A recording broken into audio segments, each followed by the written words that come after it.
할렐루야. 많은 분들이 오셨네요. 오늘 충성되고 지혜 있는 청직이라는 말씀을 함께 나누고자 합니다. 오늘은 특별히 권사님들 취임과 또 장로님, 집사님, 권사님 은퇴식을 오늘 예배를 드리면서 오늘 말씀을 전하게 되는데요.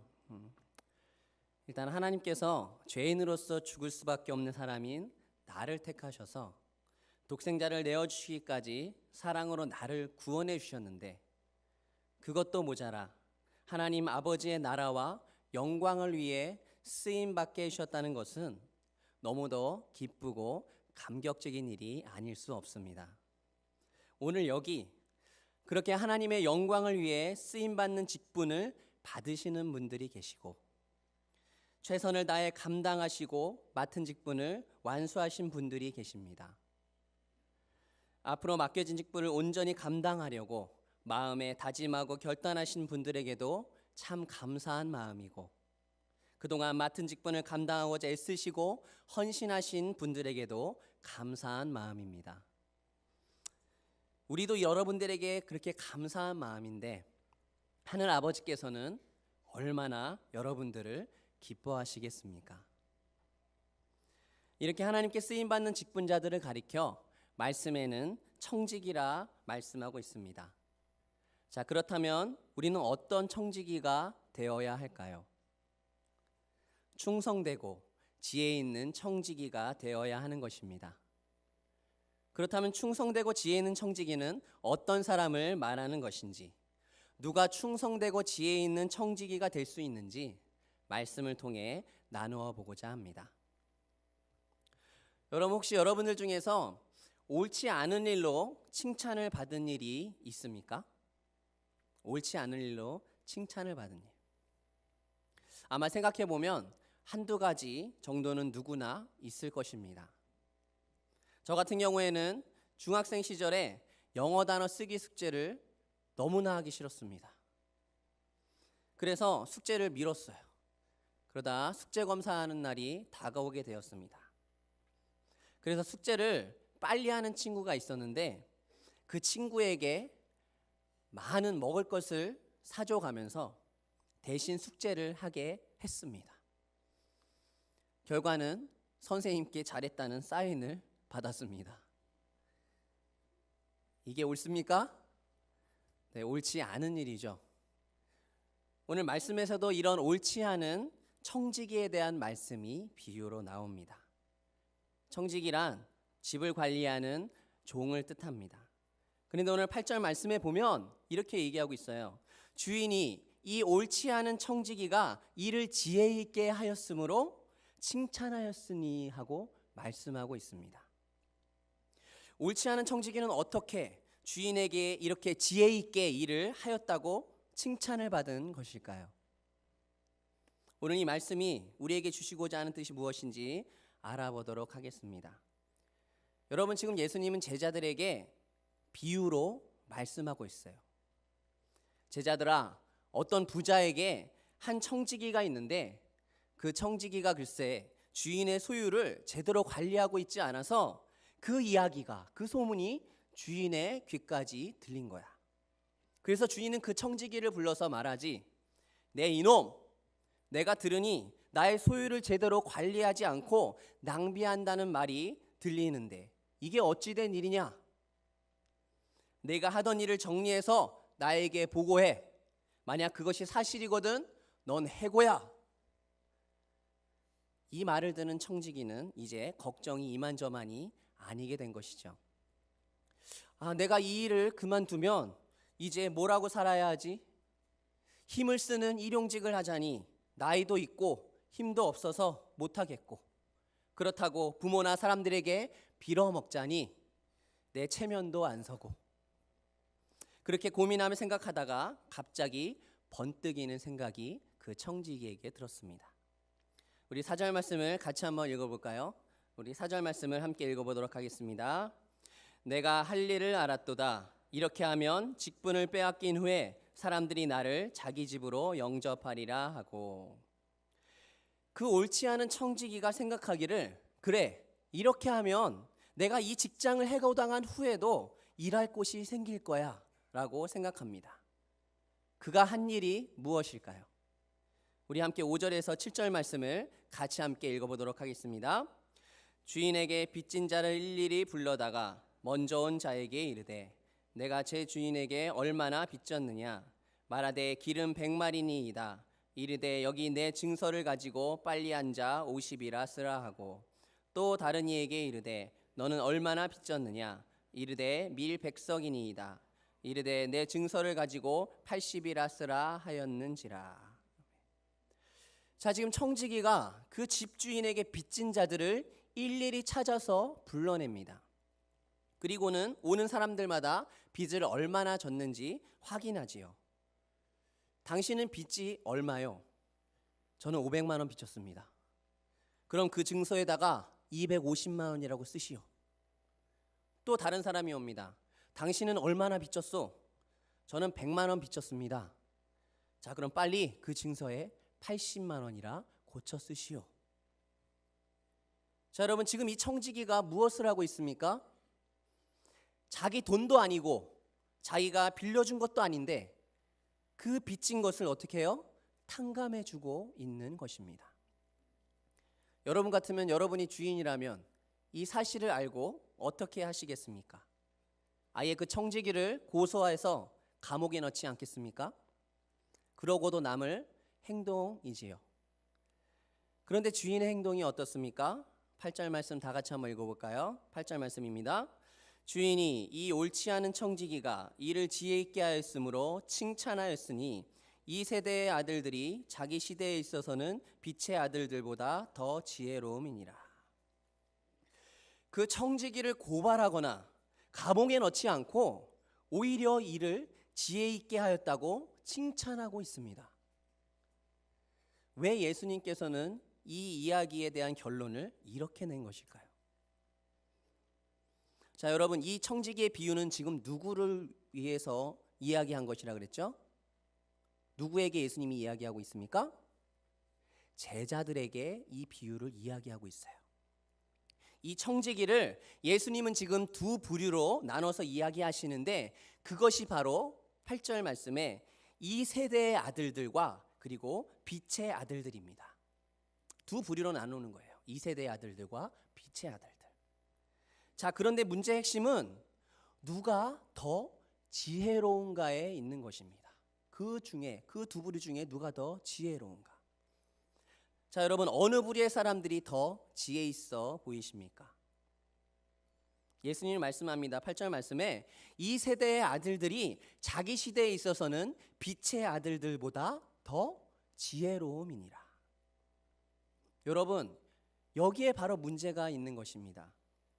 이 세대의 아들들이 자기 시대에 있어서는 빛의 아들들보다 더 지혜롭다는 거예요. 옳지 않은 청지기는 지금 자신이 해고당하게 될 것을 알자 빚진 자들을 모두 불러다가 채무를 삭감해주고 그 증서를 다시 작성해 주었습니다. 왜 그랬을까요? 왜냐하면 해고당한 이유를 대비하기 위해서였습니다. 해고당한 이유를 대비하기 위해서. 그는 이렇게 말합니다. 내가 할 일을 알았도다. 이렇게 하면 직분을 빼앗긴 후에 사람들이 나를 자기 집으로 영접하리라. 여러분 이것이 얼마나 약삭빠른 지혜입니까? 자신의 것도 아닌데 그것을 이용해 자신의 앞날을 준비하였으니 말입니다. 거기다 주인에게 이를 지혜 있게 하였다고 칭찬까지 받습니다. 자, 그런데 여러분 여기서 8절에서 주인이 이 옳지 않은 청지기가 이를 지혜 있게 하였으므로 칭찬하였으니라는 이 말씀을 잘못 오해해서 받아들이면 안 됩니다. 주님은 지금 그를 어떤 청지기라고 부르고 있습니까? 어떤 청지기요? 옳지 아니한 청지기라 부르고 있어요. 다만 칭찬하신 것은 이를 지혜 있게 하였다는 것이죠. 그러므로 오늘 이 비유의 중심 단어의 하나가 뭐냐면 바로 지혜입니다. 지혜. 자, 그런데 그 옳지 않은 청지기는 자신의 지혜를 무엇을 위해 발휘한 것입니까? 이렇게 하면 직분을 빼앗긴 후에 사람들이 나를 자기 집으로 영접하리라고 했듯이 바로 그 자신의 장래, 그 자신의 미래의 영접을 위하여서 사용했다는 것이죠. 여러분, 지금 이 시대에도 마찬가지입니다. 이 세대의 아들들, 여러분, 이 세상 사람들의 생활 설계를 한번 보십시오. 자신의 평안한 노후를 위하여 그 치밀한 준비를 함에 있어서 얼마나 지혜로운지 말입니다. 연금보험에, 부동산의 구입에, 펀드에, 예금에 모든 지혜를 동원하는 것이죠. 이 세대의 아들들, 이 세상 사람들 말입니다. 자, 그렇다면 여러분, 빛의 아들들인 우리 그리스도인들은 영원한 처소, 즉 하나님의 나라를 위해 더욱 지혜로워져야 되지 않을까요? 그리고 9절 마지막에 보면 너희를 영접할 처소에 영접하리라 하신 그 말씀처럼 하나님의 나라의 영접을 위하여 더욱 우리가 예비해야 마땅하지 않냐는 것입니다. 그런데 이 세대의 아들들에 비해서 빛의 아들들은 예비하는 그 지혜에 있어서 둔감하다는 것입니다. 입으로는 예수님과 하나님을 말하면서도 행동으로는 천국도 지옥도 없는 사람들처럼 내가 그리스도인인 것도 잊은 채 살아가고 있으니 말입니다. 그렇기 때문에 주님은 이 세대의 아들들이 자기 시대에 있어서는 빛의 아들들보다 더 지혜로움이니라 하고 탄식하고 계시는 것입니다. 여러분, 예수님은 앞으로 예루살렘으로 올라가셔서 자신의 사명을 다하시고 이 세상을 떠날 준비를 하시는 데 있어서 내 양을 먹이라 한 그 사명을 감당할 이 땅에 남겨질 제자들이 너무나 걱정이 되고 그 주님의 마음은 안심이 되지 않는 것입니다. 그래서 지금 예수님은 이 옳지 않은 청지기의 비유를 말씀하고 계시는 거예요. 사랑하는 화평의 성도 여러분, 여러분은 무엇을 위해 예비하고 있습니까? 무엇을 위해 살고 있습니까? 이 세상 사람들처럼 자신만의 편안한 삶을 위해 좋은 학벌, 좋은 직장, 좋은 집, 편안한 노후를 위해 그렇게 가지고 살려고 하진 않습니까? 그것을 삶의 목표로, 그것을 인생의 전부로 삼는 것은 아닙니까? 여러분이 지금 이곳에서 예배를 드리고 있다는 것은 우리는 이 세대의 아들들이 아니라 빛의 자녀들이라는 것입니다. 즉 우리가 이 삶에서 예비해야 하는 것은 영원한 형벌 가운데 지옥으로 들어갈 수밖에 없는 우리를 위해서 십자가에 못 박혀 죽으시고 부활하신 예수 그리스도를 믿음으로 말미암아 영원한 생명으로 천국에 들어가는 은혜를 예비해야 하는 것입니다. 우리에게 예수 그리스도를 믿는 믿음이 있다면 우리의 삶의 이유와 목표는 달라지게 되는 것입니다. 이 세상의 것을 섬기며 사는 것이 아니라 하나님을 섬기며 사는 빛의 자녀가 되는 것입니다. 이 세상이 주는 기쁨으로 사는 것이 아니라 하나님이 주시는 평안과 기쁨을 누리며 그렇게 사는 사람들이 되는 것입니다. 여러분, 이 땅에서 세상에 필요한 것들은 우리가 삶을 살기 위한 과정입니다. 그리고 과정일 뿐이죠. 그것이 나의 전부가 되고 그것이 나의 삶의 목표가 되지 않기를 바랍니다. 여러분, 9절 말씀 보면 이렇게 말씀합니다. 내가 너희에게 말하노니 불의의 제물로 친구를 사기라. 그리하면 그 제물이 없어질 때에 그들이 너희를 영주할 처소로 영접하리라 하고 말씀하고 있어요. 불의의 제물로 친구를 사기라는 것은 무엇을 말하는 것입니까? 여기서 말씀하는 그 불의의 제물은 무엇일까요? 여러분, 의의 자녀들에게 불의의 제물은 자신의 것이 아니라 남의 것을 의미합니다. 그런데 그 불의의 제물로 지금 친구를 사기라고 말하고 있어요. 그렇다면 우리가 불의의 제물로 사귀어야 할 친구는 누구입니까? 말씀에서 보듯이 우리를 영주할 처소로 영접할 친구는 바로 예수 그리스도 아니겠습니까? 주님은 요한복음 15장 13절에서 14절에 이렇게 말씀합니다. 사람이 친구를 위하여 자기 목숨을 버리면 이에서 더 큰 사랑이 없나니 너희가 나의 명하는 대로 행하면 나의 친구라 하고 말씀하십니다. 예수님은 왜 우리를 친구 삼으셨으며 친구를 위하여 자기 목숨까지 주셨을까요? 주님께서 우리에게 이렇게 말씀하시는 것과 같은 것입니다. 나는 친구를 사귀기 위하여 내 목숨을 주려고 한다. 그런데 너희는 그 친구를 위하여 너희 것을 내놓을 수가 없겠느냐? 여러분, 주님은 재물을 남의 것이라고 지금 12절에서 말씀하고 있어요. 재물은 남의 것이라. 그렇다면 우리는 하나님의 교회라는 공동체에 있어서 우리에게 주신 은사도, 물질도, 지식도, 그리고 나 자신까지도 나를 위하라고 주신 것이 아니라 충성되고 지혜 있는 청지기로서 섬기라고 맡겨주신 바로 남의 것이라는 고백이 우리 가운데 있어야 하는 것입니다. 그러므로 이것으로 친구를 사귀라는 것이죠. 그렇다면 구체적으로 어떻게 하는 것이 불의의 제물로 친구를 사귀라는 것이란 말입니까? 예수님이 이렇게 말씀합니다. 너희가 여기 내 형제 중에 지극히 작은 자 하나에게 한 것이 곧 내게 한 것이니라 하고 말씀하고 있어요. 이 의미는 지혜 있고 진실한 청지기가 되어서 맡겨주신 종들을 희생적으로 돌보라는 말씀이 되는 것입니다. 예수님의 교훈은 이 때를 대비하신 말씀이기 때문이에요. 그렇게 충성되고 지혜 있는 청지기를 영원한 처소로 영접하리라는 말씀을 하고 있는 것입니다. 10절에 보면 지극히 작은 것에 충성된 자는 큰 것에도 충성되고 지극히 작은 것에 불의한 자는 큰 것에도 불의하니라 말씀합니다. 여기서 나온 지극히 작은 것과 큰 것이란 무엇을 의미하는 것일까요? 여러분, 물질을 드리는 것이 지극히 작은 것에 해당된다면 나 자신을 드림을 큰 것이 아니겠습니까? 그런데 우리는 물질을 드림을 지극히 큰 것으로 여기고 자신을 드리는 것은 작은 일로 생각하고 있는 것은 아닌지 우리가 생각해 봐야 합니다. 여러분, 이제 결론을 내리겠습니다. 다 함께 우리 13절을 함께 읽어보겠습니다.